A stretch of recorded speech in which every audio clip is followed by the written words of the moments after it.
Hello viewer, welcome to my YouTube channel. I am Ankita Jha और guys आज मैं आप लोगों से बात करने वाली हूँ क्लास 8 इंग्लिश बुक के बारे में। तो सबसे पहली बात कि क्लास 8 इंग्लिश बुक दो है, जिसमें एक है इट सो हैपन और एक है हनी ड्यू। जब हम दोनों का सिलेबस देखें तो सिलेबस डिस्कस करने की कोई भी ज़रूरत नहीं है, क्योंकि आप देखेंगे तो यहाँ पे कंटेंट में फर्स्ट जो है इसको ये कीजिएगा तो फर्स्ट में ही दिया हुआ है कि सिलेबस को कैसे हमें ख़त्म करना है। ये इट शो हैपन का है, देख सकते हैं कि फर्स्ट मतलब अप्रैल में ही कितना ख़त्म करना है, कितने तक में ख़त्म करना है। ये रहा हनी ड्यू। हनी ड्यू में भी अप्रैल में एक चैप्टर ख़त्म करना है, जिसमें एक चैप्टर कहने का मतलब यूनिट के अकॉर्डिंग तो यूनिट 1 और चैप्टर 2 हो जाएगा। तो हम लोग आज वीडियो बहुत बड़ा ना करते हुए फर्स्ट यूनिट का पहला चैप्टर ख़त्म करेंगे। नेम है the best Christmas present in the world, जिसका अर्थ है दुनिया में सबसे अच्छा क्रिसमस उपहार। और इस चैप्टर को 3 भागों में डिवाइड किया गया है, जिसमें आप जब तीसरे डिवाइड को पढ़ोगे तो ज़्यादा बेहतर समझ पाओगे कि इस चैप्टर का नाम ऐसा क्यों है। और उससे पहले बिफोर यू रीड वाला जो है उसको बच्चों को समझाना है और उसका आंसर 23 नंबर पेज में दिया हुआ है। तो आगे हम जानते हैं इस कहानी को। की शुरुआत जंक शॉप से होती है। जंक शॉप कहने का मतलब कबाड़ की दुकान से। वहाँ पे एक रोल टॉप डेस्क देखते हैं, जिसे देखने के बाद उनको लेने की इच्छा हो जाती है। जैसे ही वो लेना चाहते हैं तो उन्हें बताया जाता है कि ये बहुत पहले का है। कहने का मतलब ये 19वीं सदी से भी पहले का है। हालत बहुत ही ख़राब था, पुराना जैसा था, एकल टुकड़े में नहीं था। इसकी एक पैर की भी जो मरम्मत करवानी पड़ती। एक तरफ उसके निशान थे, जैसे कि लग रहा था कि वह झुलस गया हो। अगर उसे बाहर से लेते तो वो महंगा पड़ता, और अगर उसे वैसे लेते तो सस्ते दाम में पड़ता और थोड़ा सा मरम्मत करवाना पड़ता। इस प्रकार उन्होंने दुकान के आदमी को पैसा देकर इसे खरीद लेते हैं और वह उसे अपने वर्क रूम में ले जाते हैं। जब वन में लास्ट में देखेंगे लिखा हुआ I began work on it on Christmas Eve. इसका मतलब कि क्रिसमस के पूर्व संध्या पर इसका काम करना वो शुरू कर बहुत ही खराब स्थिति में था और यह उसे दिखाई दी। पानी और आग के स्पष्ट रूप से मतलब उसमें जाने से पर्याप्त नुकसान किया है। और यह है कि सभी सजावटी लकड़ी या लिबास निकल रहे थे। इससे यह अधिक संभावना था कि यह पानी की क्षति हो सकती है। उन्होंने रोल टॉप को पूरी तरह से हटा दिया और ड्रॉअर निकालना शुरू किया। ड्रॉअर निकलता है, बाहर की ओर आ जाता है। अंतिम में एक अटक गया था। उन्होंने उसे धीरे से खींचा, कोशिश की, लेकिन जब यह काम नहीं किया तो इसे बाहर निकालने के लिए उन्हें अत्यधिक बल का उपयोग करना पड़ा। जैसे ही उसे खोलते हैं तो एक सीक्रेट ड्रॉअर देख सकते हैं, रेड पेन से टिक किया हुआ है। सीक्रेट ड्रॉअर करने का मतलब गुप्त दराज था, जिसके अंदर एक काला टिन जैसा बॉक्स था। इसके शीर्ष भाग पर फिक्स किया गया था, जिस पर लिखा था कि 25 जनवरी 1915 25 जनवरी 1950 to be buried with me when the time comes। कहने का मतलब 25 जनवरी 1915 को प्राप्त जीम का अंतिम पत्र समय आने पर मेरे साथ दफनाया जाना चाहिए। अस्थिर लिखावट में था लिखा हुआ। वह अपने दिल में जानता था कि उसके लिए बॉक्स खोलना गलत था, क्योंकि किसी का भी लेटर हमें पढ़ना नहीं चाहिए। लेकिन जैसे ही हम कुछ ऐसा देखते हैं तो एक जिज्ञासा होती है, वैसे ही उनके अंदर जिज्ञासा हुआ कि क्यों ना मैं इसे जल्दी से खोल के देखूं। तो जिस तरह से वह आमतौर पे कोई भी करता है, उन्होंने भी उसे खोल के देखा। उसे खोलने पर उसे टीन के बक्से के अंदर एक लिफाफा मिला। उस पर एक पता लिखा था। यह पता जो पढ़ते हैं उसमें लिखा होता है श्रीमती जीम मैकफन्स 12 कॉपर्स बिजेस ब्रिजफोर्ट डॉरसेट। उन्होंने पत्र निकाला और पढ़ना शुरू किया। जो पत्र 26 दिसंबर 1914 को लिखा गया था, जैसे कि इसके ऊपर एक पेंसिल के साथ उल्लेख किया गया है। पत्र किसी कॉनी नाम के व्यक्ति को एक मैत्रीपूर्ण व्यवहार के साथ लिखा हुआ शुरू होता है, जिसमें जिम ने खुलासा किया कि वह बहुत मूड में लिख रहे थे कि वह उस महान चीज़ का विवरण साझा करने वाले हैं जिसे उसने अनुभव किया था। मतलब युद्ध के वक्त का था। वह उसे उस दिन के बारे में बताना चाहते थे जब एक दिन पहले वे सभी सेना खाइयों में अपनी स्थिति में थे। क्रिसमस का दिन था और मौसम ठंडा और नीरव था। जो सुबह का बना था, जैसा कि उन्होंने बताया है लेटर में कि एक सुंदर सुबह जो उन्होंने अनुभव किया था, चारों तरफ ठंड थी, ठीक उसी तरह जैसे क्रिसमस की सुबह होनी चाहिए।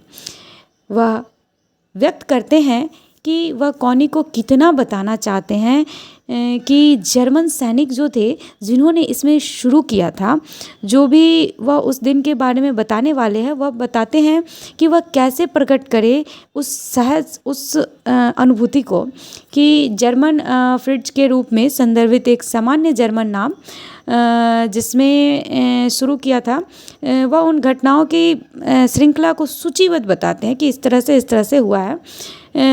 उन्होंने पहली बार एक सफ़ेद झंडा लहराया है। सफ़ेद झंडा कहने का मतलब शांति का प्रतीक। सफ़ेद झंडा समर्पण, संघर्ष और बातचीत के लिए एक प्रतीक भी माना गया है।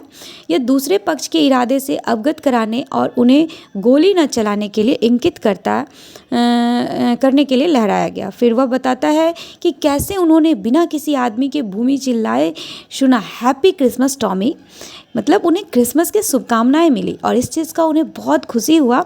उन्होंने अंग्रेजी सेना को संदर्भित करने के लिए टॉमी का इस्तेमाल किया है, क्योंकि यह एक आम ब्रिटिश नाम है। बताते हैं कि एक बार ब्रिटिश सेना समझ गई कि क्या हो रहा है। उन्होंने जर्मन की वापसी की कामना की। उन्होंने यह भी सोचा था कि यह था, लेकिन तभी वे उन्हें नो मैंस लैंड पर देख सकते थे कि वे ग्रेट कोट पहने हुए जो सफ़ेद झंडा लहरा रहा था और चिल्ला रहे हैं। अंग्रेजी सेना को गोली नहीं चलाने के लिए कहते हैं। सेना ने एक एक करके गोली नहीं चलाई। फिर भी अकॉर्डिंग टू स्टोरी आप देख सकते हैं कि जर्मन बाहर आ गए। जीम ने अपने सैनिकों को निर्देश दिया कि वे छिपे रहें, क्योंकि उन्हें संदेह था कि यह किसी तरह का चाल है, लेकिन वास्तव में यह एक चाल नहीं थी।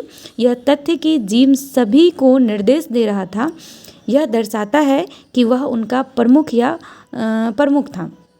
एक आदमी ने यह कहते हुए यह क्रिसमस है, उन्हें जश्न मनाना चाहिए, और शोर करते हुए किसी आदमी को मतलब ज़मीन पर उसके सिर पर बोतल लाद दी और उन्होंने ब्रिटिश सैनिकों को आमंत्रित किया और उन्होंने बताया कि उनके पास अपने विशेष और सॉसेस भी है, मतलब जो खाना वगैरह था और सॉसेस है।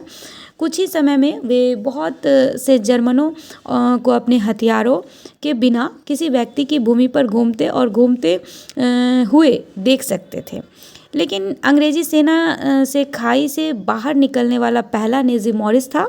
इसके बाद हर किसी ने, और जिम के शब्दों में, उन्हें कोई रोक नहीं पाया। जिम का उल्लेख है कि अब वह कैसा महसूस करता है कि उन्हें रोकना चाहिए था, क्योंकि वह उनका अधिकारी था, लेकिन वह यह भी स्वीकार करता है कि उस पल में उन्हें मनाने से, शांति बनाने से, रोकने से, मतलब इन सभी चीज़ों के लिए ऐसा नहीं हुआ था। उस समय वे सभी देख सकते थे कि वे ग्रे और खाकी कोट में एक दूसरे से जमीन के केंद्र में मिलने के लिए चल रहे थे।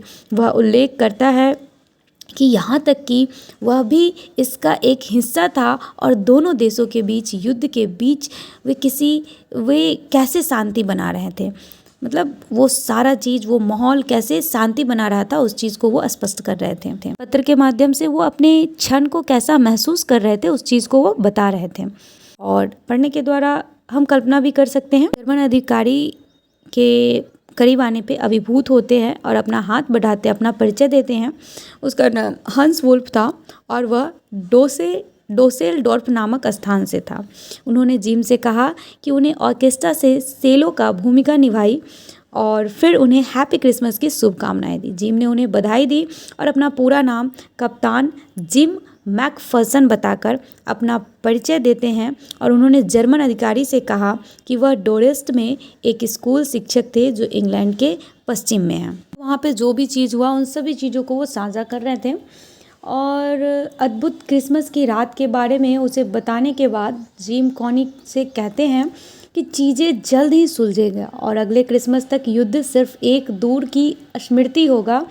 और वह उसे बताता है कि उनके साथ उसके अनुभव में ने उसे एहसास दिलाया है कि दोनों पक्ष शांति के लिए कैसे थे और वह उसे आश्वासन देता है कि वे जल्द ही फिर से मिल जाएंगे और वह फिर हस्ताक्षर करता है। पत्र को पढ़ने के बाद, जो कि उन्हें पता था कि उन्हें पढ़ना नहीं चाहिए था, लेकिन फिर भी जो पढ़ रहे थे, पढ़ने के बाद उसे बहुत अच्छे से रखते हैं और अगले सुबह सो नहीं सकते, मतलब रात भर। और वह जानते थे कि उसे वास्तव में क्या करना है, इसीलिए वह विजपोर्ट गया, मतलब जो एड्रेस था, और अपने निवास स्थान से कुछ ही दूर था। उन्होंने एक छोटे लड़के से पूछा कि अपने कुत्ते को कॉपर बीचे के लिए दिशा निर्देश देने के लिए चल रहा था। वह पत्र पर उल्लिखित पते की तलाश में वहां जाते हैं, लेकिन घर नंबर 12 सब चलकर खाक हो गए। इसकी छत सभी खुली हुई थी और खिड़कियां सुरक्षा के लिए बोर्डों से ढकी हुई थी। श्रीमती मैकफर्सन ने ठिकाने के बारे में पूछताछ करने के लिए उन्होंने घर का अगला दरवाज़ा खटखटाया, तो चप्पल में बूढ़ा व्यक्ति महिला को व्यक्तिगत रूप से जानता था। उन्होंने उसे एक प्यारी महिला कहा, जो ज़्यादातर समय थोड़ी उलझन में रहती थी, लेकिन उसने उससे उसकी उम्र पर दोष दिया क्योंकि वह 101 साल की थी। तो उसके घर में आग लग गई और उसे फायर कर्मियों ने बचा लिया था। आग लगने का वास्तविक कारण ज्ञात नहीं है इसमें, लेकिन लोगों को इसके मोमबत्ती होने का संदेह है। और बूढ़ी और मोमबत्ती का इस्तेमाल करती थी क्योंकि उन्हें लगता था कि बिजली बहुत महंगी है। वृद्धा ने कथावाचक को बताया कि वह अब डोरचेस्टर रोड पर बर्लिंगटन हाउस नाम के एक नर्सिंग होम में रहती है, जो शहर के दूसरे तरफ है। तो जो पढ़े थे, बर्लिंगटन हाउस नर्सिंग होम जाते हैं, जो उसे काफ़ी आसानी से मिल गया। सभी जगह क्रिसमस की सजावट थी, दलान पे भी सभी तरफ से थी। तो अंत में शीर्ष पर एक विषम परी के साथ एक क्रिसमस का पेड़ था। उन्होंने खुद को श्रीमती मैकफर्सन के एक दोस्त के रूप में पेश किया, जो उन्होंने क्रिसमस का उपहार देने के लिए आए थे। वह डाइनिंग हॉल में सभी को देख सकता था। वे सभी गा रहे थे और कागज़ की टोपी पहने हुए क्रिसमस वाला। मैट्रॉन ने ऐसी ही एक टोपी भी पहने थे और जैसे ही वह बोलते हैं तो उन्हें देखकर खुश हो जाती है और यहाँ तक कि उन्हें एक टुकड़ा दिया।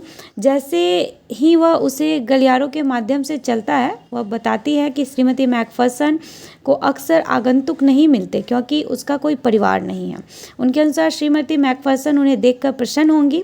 वह उल्लेख करते हैं और आज नहीं मना रही हैं क्योंकि वह थोड़ा उलझन में थी, इसीलिए उन्होंने सोचा कि उसके लिए आराम करना बेहतर होगा।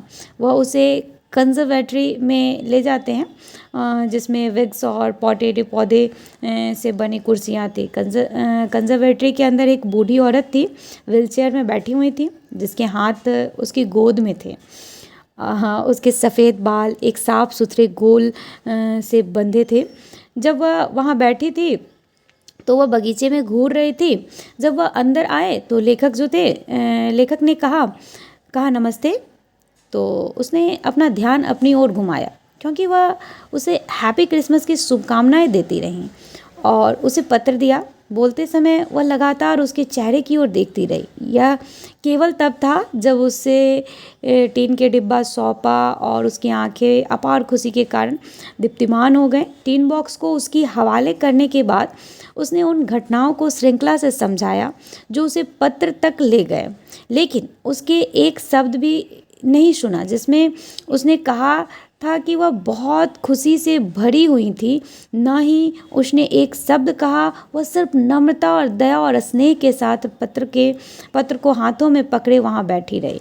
जब वह चुपचाप वहाँ खड़ा थी तो कोनी हिल गया और उसका हाथ थाम लिया, जबकि उसकी आंखें पानी से तर थी।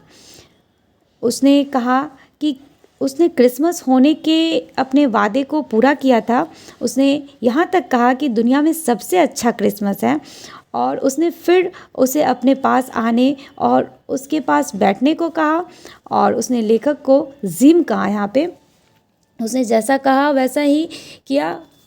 वह उन्हें कहती है कि तुम मुझे जो है क्रिसमस का बेस्ट गिफ्ट प्रेजेंट किया। लास्ट में I sat down beside her and she kissed my cheek. I read your letters so often, Jim, every day. I wanted to hear your voice in my head. कहने का मतलब उसने जैसा कहा वैसा ही किया और वह उसके पास जाके बैठते हैं, जबकि उन्होंने इमोशन में उनके गाल को भी किस्ड कर लेते हैं। उसने उसे बताया कि कैसे वह अपने पत्र को रोज़ाना पढ़ती है। इसने उसे ऐसा महसूस कराया कि वह उसके साथ थी, वह उसकी आवाज़ सुनने के लिए तरस रही थी। लेकिन फिर उसने उल्लेख किया कि अब जब वह उसके साथ यहाँ है तो वह उसे अपनी आवाज़ में पत्र पढ़ सकती है। वो पूछती है कि क्या वह उसके लिए ऐसा करेगा। वह बताती हैं कि वह सिर्फ अपनी आवाज़ को बुरी तरह सुनना चाहती हैं और अगर वह उसके लिए ऐसा कर सकती हैं तो उसे उन्हें अच्छा लगेगा। उसने सुझाव दिया कि वे बाद में भी मतलब चाय पी सकते हैं। फिर उसने उनसे कहते हैं कि उसके मर्जीपन के साथ अपना पसंदीदा क्रिसमस केक भी बनाएं और वह अच्छी तरह से वाकिफ़ थी कि वह मर्जीपन से कैसा प्यार करती थी। इस तरह से कहानी ख़त्म होता है और वीडियो हेल्पफुल हो तो please like comments and subscribe करें। कहानी इतना लंबा था कि अगर एक एक इंग्लिश का स्टेंजा मैं पढ़ के बताती तो और वीडियो बड़ा होता, लेकिन इसमें अगर आपको किसी भी तरह का सुधार चाहिए और भी कुछ चाहिए तो आप प्लीज़ नीचे कमेंट बॉक्स में कमेंट ज़रूर करें। फिर मिलते हैं अगले वीडियो में। Bye bye, take care.